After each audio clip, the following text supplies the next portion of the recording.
tierra y nuestro asombroso cuerpo, es fácil concluir que estas cosas no pudieron haber existido por accidente. De hecho, son el producto de un creador inteligente. ¿Pero qué clase de creador? ¿Qué realmente sabemos acerca de él? ¿Le importa su creación? ¿Cómo es? ¿Podemos conocerle? Lo más importante, ¿dónde podemos encontrar las respuestas a estas preguntas?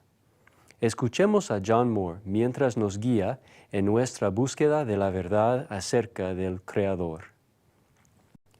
La vida es una búsqueda de respuestas. Las respuestas verdaderas sobre nuestro destino eterno son las que valoramos más.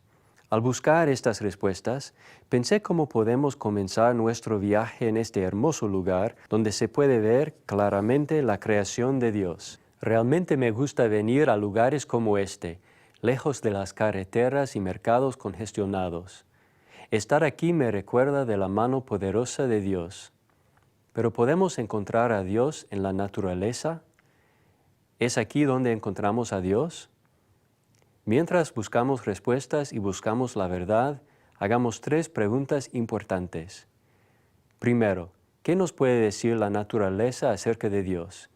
Segundo, ¿cómo conocemos la mente de Dios? Y tercero, ¿qué nos dice la Biblia acerca de Dios? ¿Qué nos puede decir la naturaleza acerca de Dios? Durante los siglos, muchos filósofos, científicos y teólogos han reconocido la existencia de un creador. En parte, su reconocimiento se basó en la evidencia de Dios en la naturaleza. William Paley, un teólogo del siglo XVIII, llegó a ser bien conocido por su argumento en cuanto a la existencia de Dios al basarse en la naturaleza.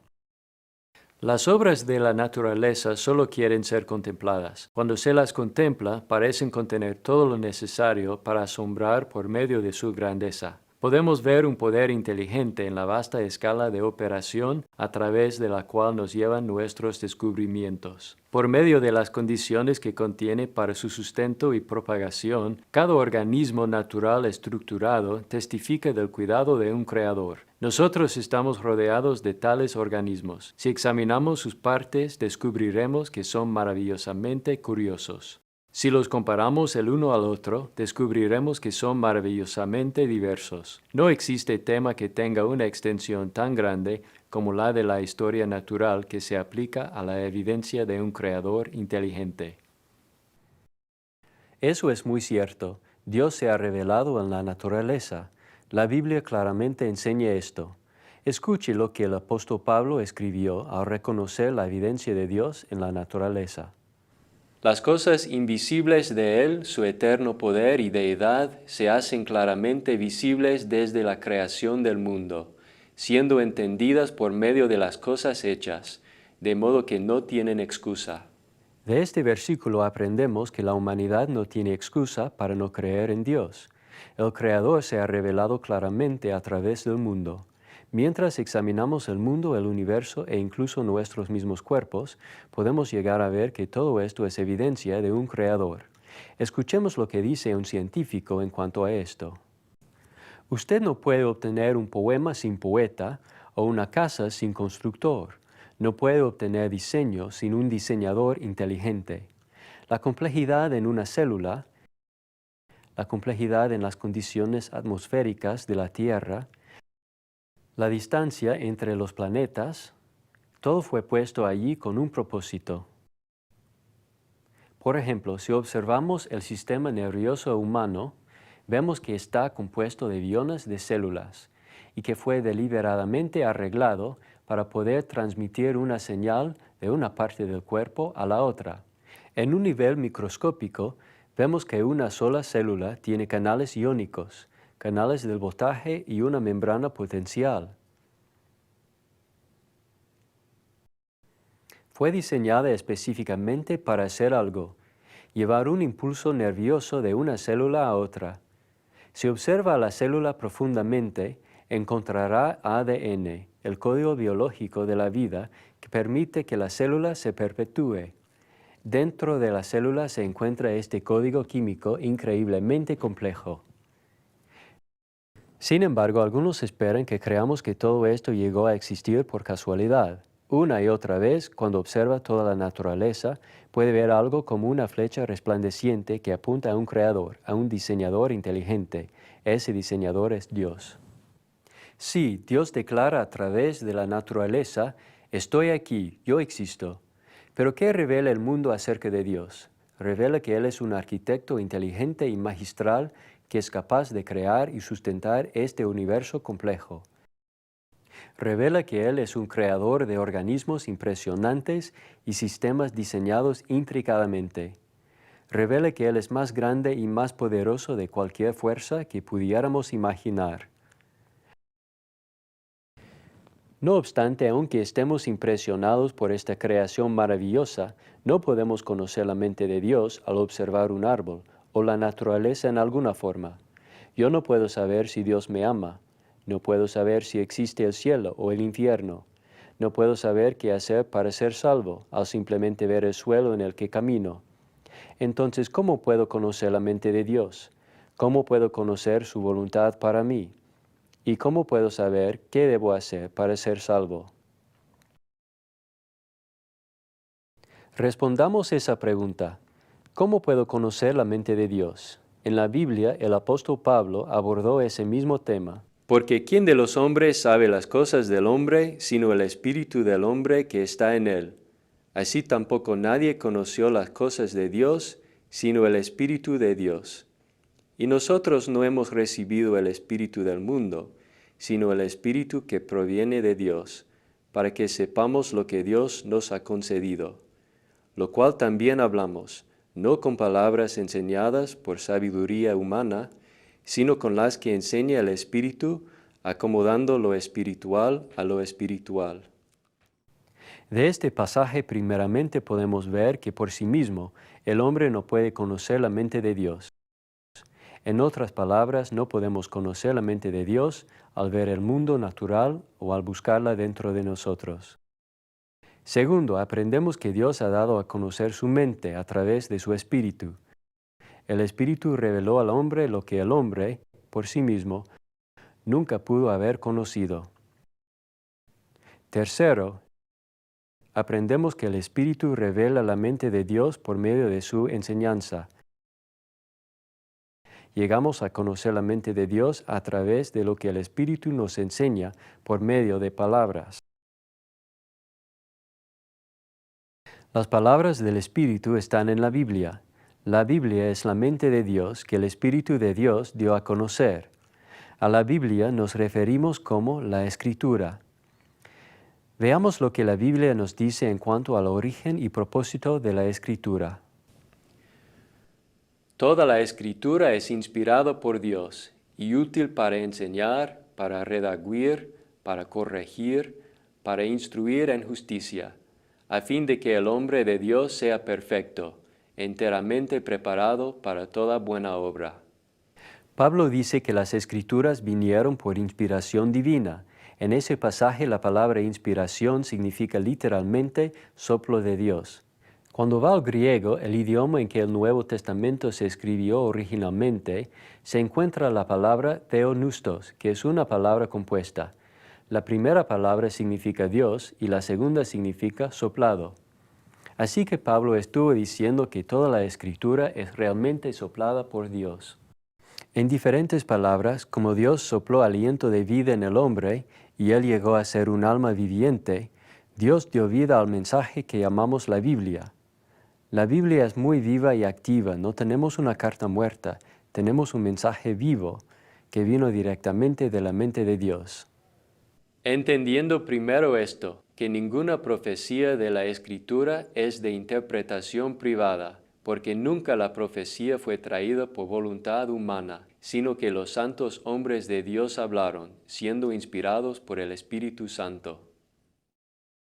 Por tanto, podemos ver claramente que la Biblia no es producto humano. La Biblia es el producto del Espíritu Santo. Es la mente de Dios. Así que podemos ir a la Biblia para aprender la verdad acerca de Dios. Entonces, respondamos nuestra tercera pregunta. ¿Qué nos dice la Biblia acerca de Dios? Para responder esta pregunta, vamos a examinar un discurso que el apóstol Pablo dio en un lugar llamado la Colina de Ares en Atenas, Grecia. Ese discurso se encuentra en el capítulo 17 del libro de Hechos. Comencemos considerando ese discurso en su contexto histórico. Después que Pablo se convirtió a Cristo, no pasó mucho tiempo hasta que comenzó a esparcir las buenas nuevas de Cristo. Al viajar por las ciudades como Listra, Filipos y Tesalónica, tomó tiempo para enseñar a otros acerca de Jesús y el reino de Dios. Cuando Pablo llegó a Atenas, descubrió que la ciudad estaba sumergida en idolatría. La gente de Atenas era extremadamente religiosa, tan religiosa y supersticiosa que incluso había levantado un altar con una inscripción que decía «A Dios no conocido». Tal vez ellos temían incluso ofender a algún Dios que no conocían, así que levantaron un altar en honor de este Dios, del cual no sabían nada. Pablo también se encontró con varios filósofos y personas eruditas de su tiempo. Atenas era bien conocido por sus filósofos, como también por su énfasis en la política, la literatura y la erudición. Sin embargo, cuando Pablo habló en la colina de Ares, donde a menudo se realizaban procesos religiosos y morales, expresó que el verdadero creador del universo realmente estaba muy interesado e involucrado en los asuntos de los hombres. Leamos lo que Pablo reveló a la gente de Atenas acerca del Dios a quien llamaban el Dios no conocido. Varones atenienses, en todo observo que sois muy religiosos, porque pasando y mirando vuestros santuarios, hallé también un altar en el cual estaba esta inscripción: al Dios no conocido, al que vosotros adoráis, pues sin conocerle, es a quien yo os anuncio. El Dios que hizo el mundo y todas las cosas que en él hay, siendo Señor del cielo y de la tierra, no habita en templos hechos por manos humanas, ni es honrado por manos de hombres, como si necesitase de algo, pues Él es quien da a todos vida y aliento y todas las cosas. Y de una sangre ha hecho todo el linaje de los hombres, para que habiten sobre toda la faz de la tierra, y les ha prefijado el orden de los tiempos y los límites de su habitación. Al responder la pregunta, ¿qué nos dice la Biblia acerca de Dios?, podemos aprender del discurso de Pablo que primeramente Dios es el creador de todo. Realmente Dios es el creador de todas las cosas. Sugerir que esta creación hermosa y este universo muy complejo son el producto de casualidad es irrazonable. En el tiempo de Pablo, la creencia que Dios existía era una creencia bien conocida y bien establecida. Pero como Pablo enfatizó, solo existe un Dios que ha creado todo. Ciertamente solo existe un Dios. Y como Pablo argumentó luego en su discurso, no debemos adorar a Dios ignorantemente. No debemos ser como la gente de Atenas, que adoraba a Dios en una manera vana, según los términos de sus propias conciencias. Pablo les reveló que Dios es el gobernante del universo y que Él es el creador de todas las cosas.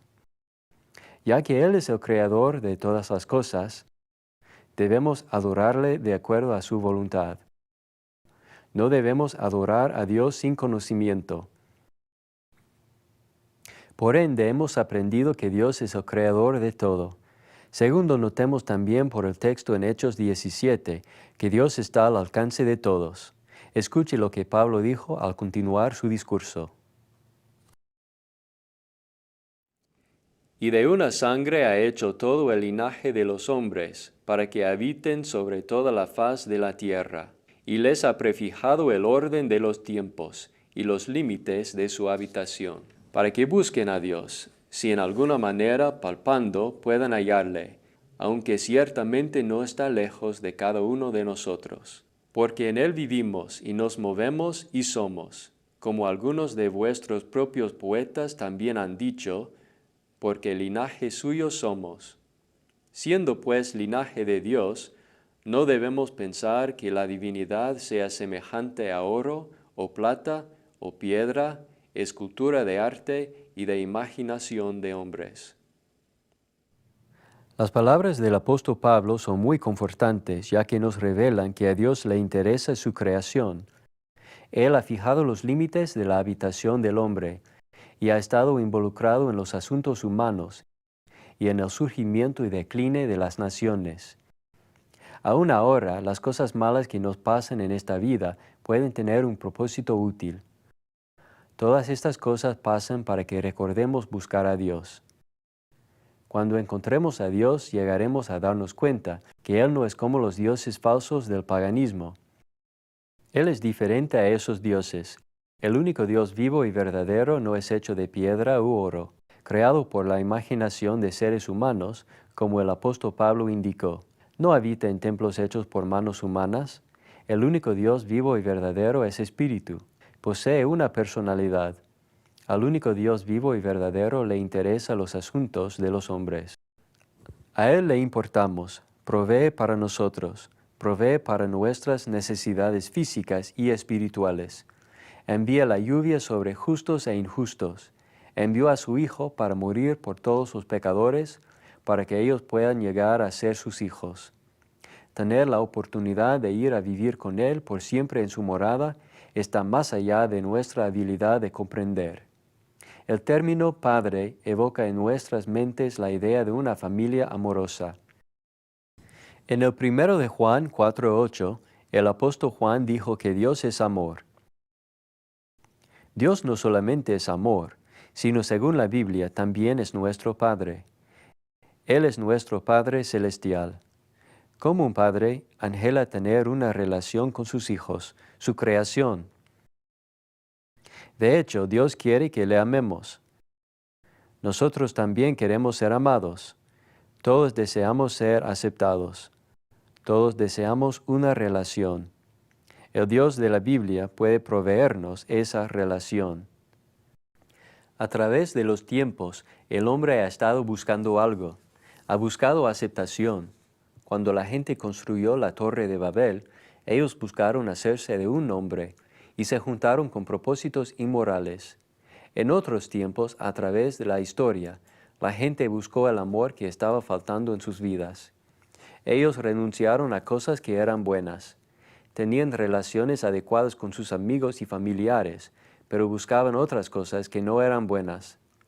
La profesión de salud mental está repleta de recursos para que la gente encuentre ese amor faltante en sus vidas. La gente va a los consejeros, psicólogos y psiquiatras todos los días. Ellos les buscan por todo el país para encontrar algo, una respuesta. Mientras más la buscan, esa respuesta parece llegar a ser más elusiva. Sin embargo, la respuesta está realmente enfrente de ellos, ya que Dios ha provisto este amor. Él ha provisto una manera para que crezcamos y seamos más fuertes, pero a veces la ignoramos. Lo que necesitamos hacer es reconocer que Dios ha provisto esta oportunidad para nosotros. Ha provisto a su Hijo unigénito, dio a su Hijo para que tengamos vida y desarrollemos esta relación. Aunque podemos obtener ayuda de otras fuentes, lo que realmente necesitamos hacer es regresar a la Biblia para leer y estudiar lo que Dios nos ha dado. Esto muestra el gran amor que Él tiene y que nos ha provisto. No necesitamos buscar más lejos, ya que la respuesta está delante de nosotros. Sí, Dios realmente nos ama.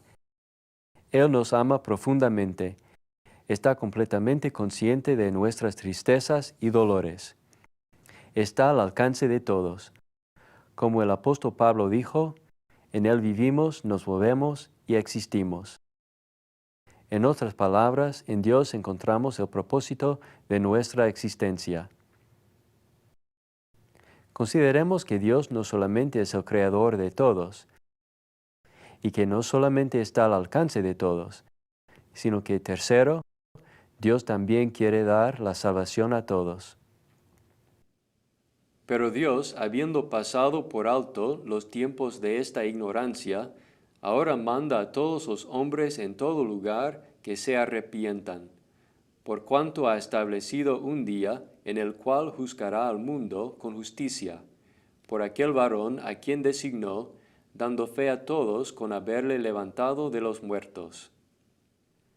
Como hemos oído, Dios juzgará al mundo un día.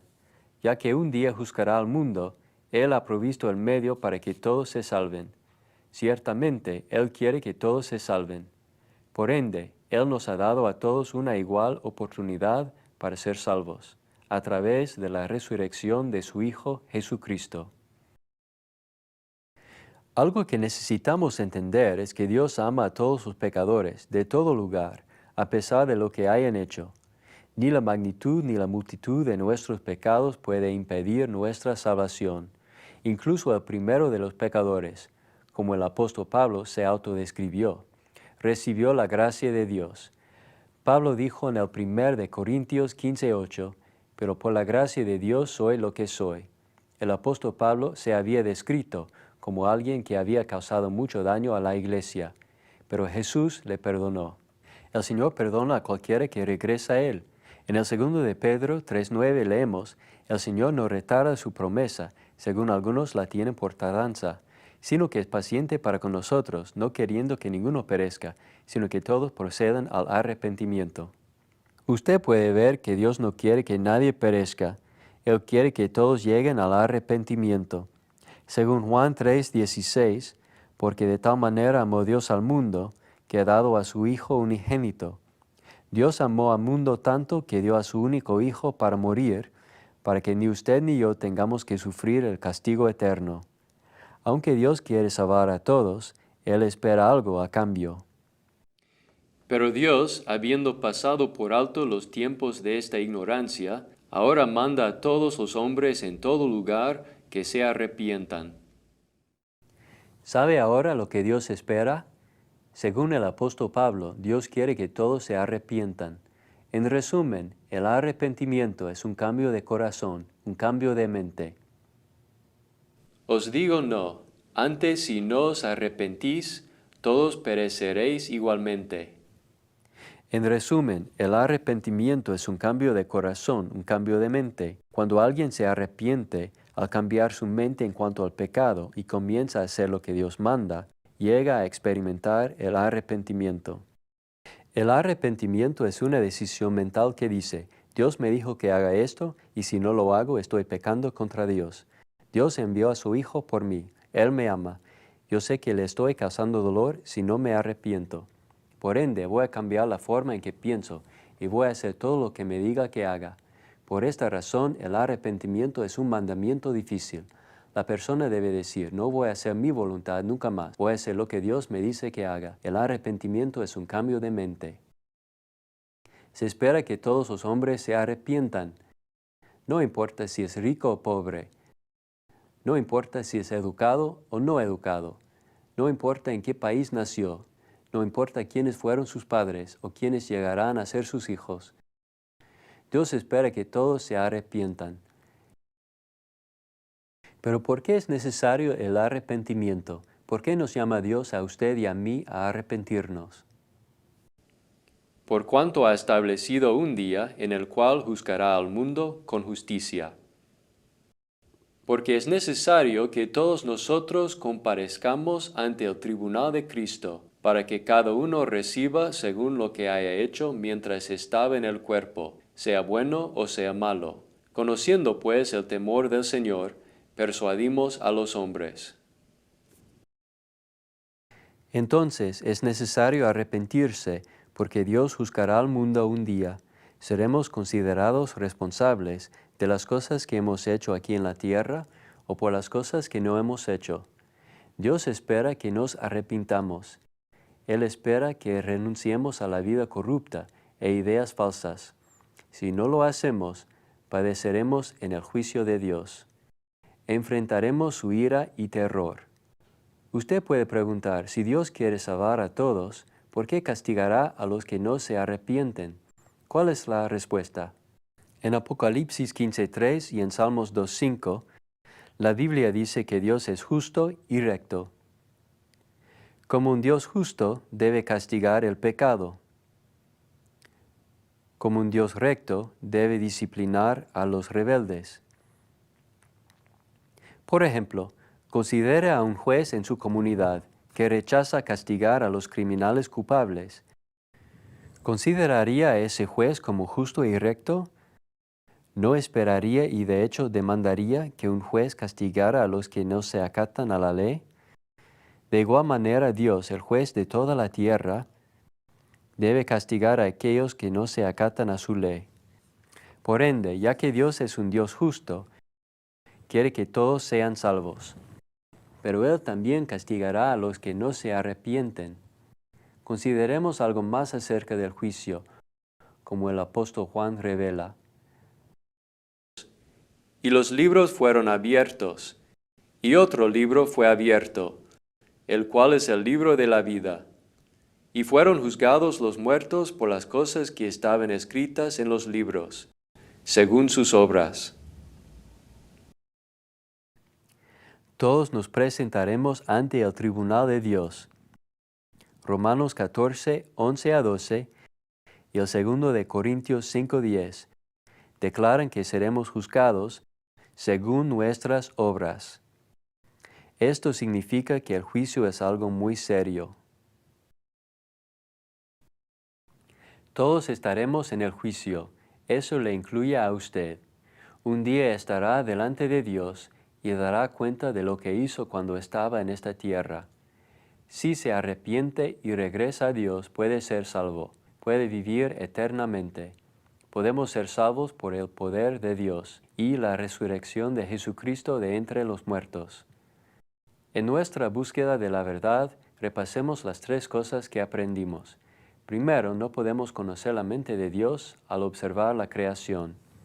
Aunque la creación provee evidencia amplia de la existencia de Dios, no podemos conocer su mente al mirar, por ejemplo, a los árboles. Segundo, Dios se ha revelado a nosotros a través del Espíritu Santo. Dios ha dado a conocer su mente por medio de la palabra escrita. Tercero, hemos aprendido que la Biblia nos dice que Dios es el creador de todo, que está al alcance de todos y que quiere salvar a todos. Amigo, Dios quiere salvarle. El gran creador de este universo le ama y quiere que responda a su voluntad. ¿Responderá usted a su voluntad? En el tiempo de Pablo, algunos rechazaron al Creador.